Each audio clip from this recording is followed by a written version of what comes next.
Which of the following relations or functions give reasons? If it is a function, determine its domain and range. So we have it in the row sheet form.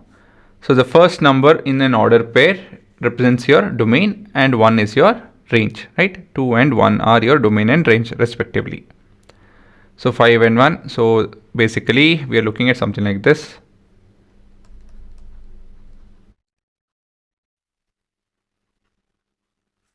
So we have 2 pointing to 1, even 5 is also pointing to 1, 8 is also pointing to 1, this is also pointing to 1. Okay, so all of them are pointing to 1. So is it a function? Yes, it's a function.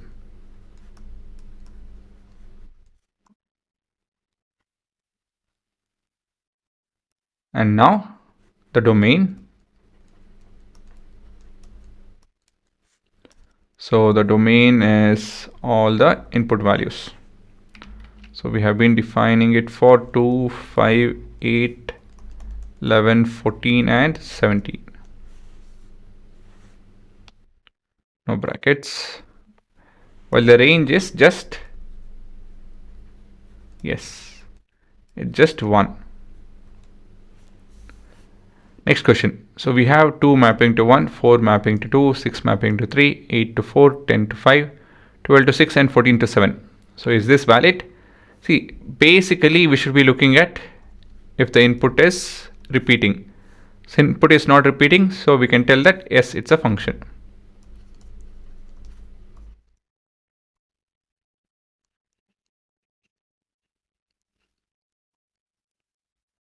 And now we have the domain to be 2, 4, 6, 8, 10, 12 and 14. While the range is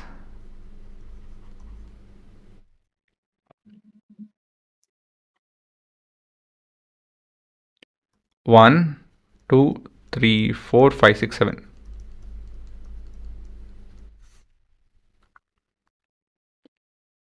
Okay. This is clearly not a function. Why? The following is not a function. Why is it so? I'll explain with your diagram. So for an input of 1, we have an output of 3. Again, for an input of 1, we have an output of 5, and 2 is related to 5. All that is okay. But the main thing is that for a single input, we have 2 outputs. And so, as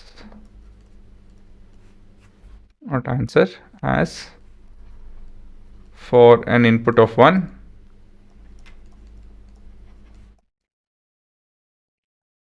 we have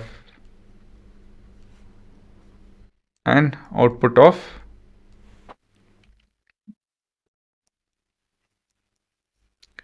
3 and 5. That's the reason. The following is not a function. Yeah, that's it. Okay, so this is how we analyze. The funda over here is look at the domain values in order pair. Just look at the domain values. If it's repeating, then it's not a function. If it's not, then it is a function.